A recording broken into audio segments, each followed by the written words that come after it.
یہ چھوٹا سا عمل تمہارے اجڑتے گھر کو آباد کر سکتا ہے۔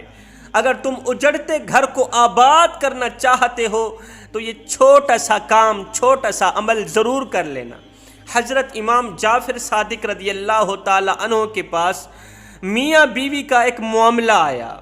3 سال شادی کو گزر چکے تھے، شادی کو 3 سال گزر چکے تھے۔ دونوں میاں بیوی کہنے لگے کہ ہم اس نتیجے پر پہنچے ہیں کہ ہمارا ایک دوسرے سے گزارا نہیں ہو سکتا، ہماری طبیعت ایک دوسرے سے نہیں ملتی، ہمارا مزاج ایک دوسرے سے نہیں ملتا، ہمارا ہر ایک دن بحث مباحثہ تکرار میں گزرتا ہے، لڑائی جھگڑے میں گزرتا ہے۔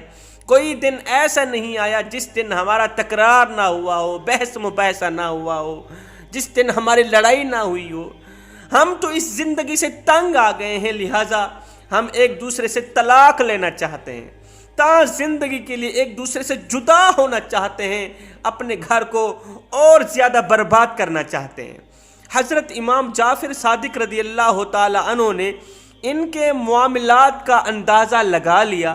دراصل یہ جو شوہر تھا بیچارہ غریب تھا، صبح سویرے گھر سے باہر نکلتا روزی کی تلاش میں، کام کی تلاش میں، مزدوری کی تلاش میں۔ جس دن کام مل جاتا، جس دن روزی مل جاتی، اس دن تو خوشی خوشی گھر آتا۔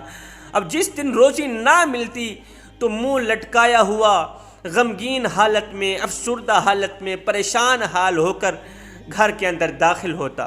بیوی گھر میں کھانا سامنے رکھ کے انتظار میں بیٹھی رہتی کہ کب میرا شوہر آئے گا، میں اس کے ساتھ کھانا کھاؤں گی۔ لیکن جب یہ گھر میں داخل ہوتا تو منہ لٹکا ہوا ہوتا، افسردہ حالت میں، غمگین حالت میں ہوتا۔ بیوی جب اسے سیریس دیکھتی، اس کے منہ کو لٹکتے ہوئے دیکھتی، غصے میں دیکھتی، تو بیوی سمجھتی کہ شاید یہ مجھ سے محبت نہیں کرتا اور میں اسے اچھی نہیں لگتی۔ اگر میں اسے اچھی لگتی تو کیا خیال ہے یہ میرے ساتھ پیار نہ کرتا، میرے ساتھ محبت بھری باتیں نہ کرتا، میرے ساتھ لاڈ نہ کرتا۔ اس کا مطلب یہ ہے یہ مجھے اچھا نہیں جانتا۔ اب جب بیوی اسے تانے دیتی، اب جب بیوی اصرار کرتی، ہاں ہاں میں تو تجھے اچھی نہیں لگتی، تو مجھ سے محبت نہیں کرتا، تو شوہر غصے میں آ جاتا، غصے سے آگ بگولا ہو جاتا۔ حالانکہ یہ عورت خوبصورت بھی تھی اور نیک سیرت بھی تھی، شوہر اس سے بے پناہ محبت کیا کرتا تھا، لیکن وہ بیچارہ روزی کے لیے کافی پریشان رہتا تھا۔ جب یہ بیوی اپنے شوہر کو کہتی، ہاں ہاں میں تجھے اچھی نہیں لگتی، تو مجھے اچھا نہیں سمجھتا اور تو مجھ سے محبت بھی نہیں کرتا، وہ بیچارہ اور زیادہ پریشان ہو جاتا، اور زیادہ غمگین ہو جاتا، پھر غصے میں آ کے 2-4 سنا دیتا، لڑائی جھگڑا بڑھ جاتا، تکرار بڑھتا جاتا۔ حضرت امام جعفر صادق رضی اللہ تعالی عنہ نے جب ان کے معاملات کا اندازہ لگایا تو آپ نے فرمایا، میں تم دونوں کے ذمے ایک کام لگا رہا ہوں، ایک عمل لگا رہا ہوں، یہ کام ضرور کرنا تمہارے اوپر فرض ہے، تمہارے اوپر لازم ہے۔ اگر تم اپنے اجڑتے گھر کو آباد کرنا چاہتے ہو تو میرے یہ 2 کام ضرور کر لینا۔ انہوں نے کہا جی بولیے۔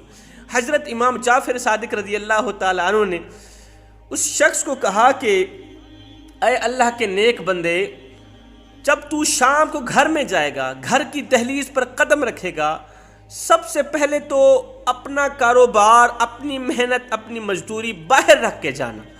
بیوی کو اس سے کوئی سروکار نہیں کہ آپ کا کام لگا ہے یا نہیں لگا، وہ آپ کا بزنس ہے، وہ آپ کا کاروبار ہے۔ یہ سب کچھ باہر رکھ کے جب گھر کی دہلیز پر قدم رکھنا تو میرے کریم نبی کی ایک سنت پر عمل کرنا۔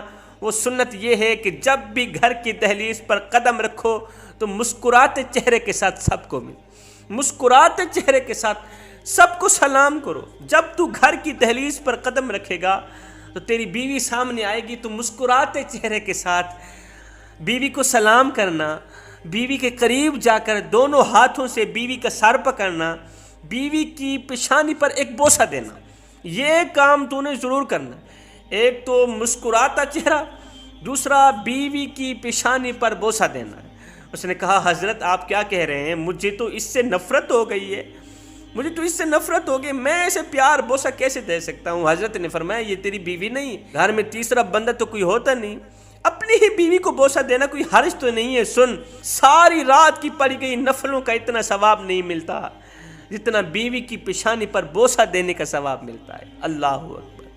اب حضرت امام جعفر صادق رضی اللہ تعالیٰ عنہ نے اس بیوی کے ذمے ایک کام لگا، کہا تیرے ذمے یہ کام ہے، تیرے اوپر فرض ہے، جب تیرا شوہر گھر کی دہلیز پر قدم رکھے، گھر کے اندر قدم رکھے، تو تو نے ڈھیروں دعاؤں کے ساتھ، نیک تمناؤں کے ساتھ اللہ تعالیٰ کا شکر ادا کرتے ہوئے کہ میرا شوہر خیریت سے گھر آ گیا، مسکراتے چہرے کے ساتھ اپنے شوہر کا خوب استقبال کرنا، خوب ویلکم کرنا۔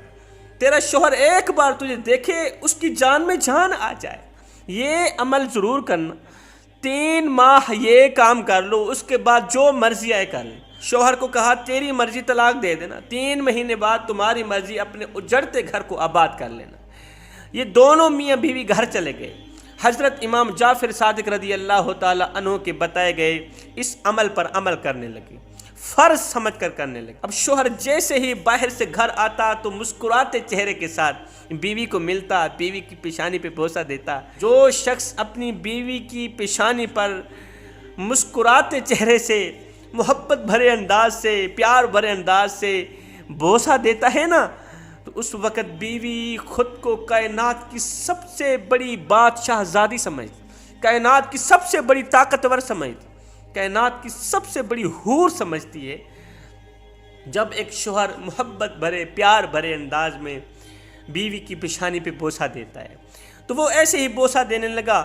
اب بیوی کے ذمے جو کام لگایا تھا کہ جب بھی شوہر آئے تو اس کا خوب استقبال کرنا، ڈھیروں دعاؤں کے ساتھ، نیک تمناؤں کے ساتھ، مسکراتے چہرے سے اپنے شوہر کا استقبال کرنا، تو وہ بھی شوہر کا استقبال کرنے لگی۔ حضرت نے فرمایا تھا 3 ماہ بعد میرے پاس آنا، ابھی 1 ماہ گزرا نہیں تھا، یہ دونوں میاں بیوی مسکراتا چہرہ لے کر حضرت امام جعفر صادق رضی اللہ تعالیٰ عنہ کی خدمت میں حاضر ہوئے۔ دونوں خوشحال ہیں، اجڑتا گھر ایک بار پھر سے آباد ہو گیا ہے۔ دونوں کہنے لگے یا حضرت، جب سے ہم نے آقا کریم کی اس سنت پر عمل کیا، ہمارا اجڑتا گھر آباد ہو گیا۔ جب سے ہم نے آقا کریم کی اس سنت پر عمل کیا کہ جب بھی گھر کے اندر داخل ہو تو مسکراتے چہرے کے ساتھ۔ میرے کریم آقا سے پوچھا گیا، آقا دنیا میں سب سے بہترین اور اچھا انسان کون ہے؟ فرمایا جو اپنی بیوی کے ساتھ اچھا ہے وہ دنیا کا سب سے بڑا اچھا انسان، جو اپنی بیوی کے لیے بہترین ہے وہ دنیا کا سب سے بڑا بہترین انسان۔ بیوی کے ساتھ پیار کرنے سے شیطان روتا ہے، شیطان ناراض ہوتا ہے، رحمان راضی ہوتا ہے۔ بیوی کے منہ میں محبت بھرے انداز سے روٹی کا نوالا جب تم ڈالتے ہو نا، اس وقت میرا اللہ اور اس کے فرشتے دیکھ کے مسکرا رہے ہوتے ہیں۔ میں دعا کرتا ہوں مالک ہمیں اچھی نصیحتوں پر عمل کرنے کی توفیق عطا فرما، آمین ثم آمین، وما علینا الا البلاغ المبین۔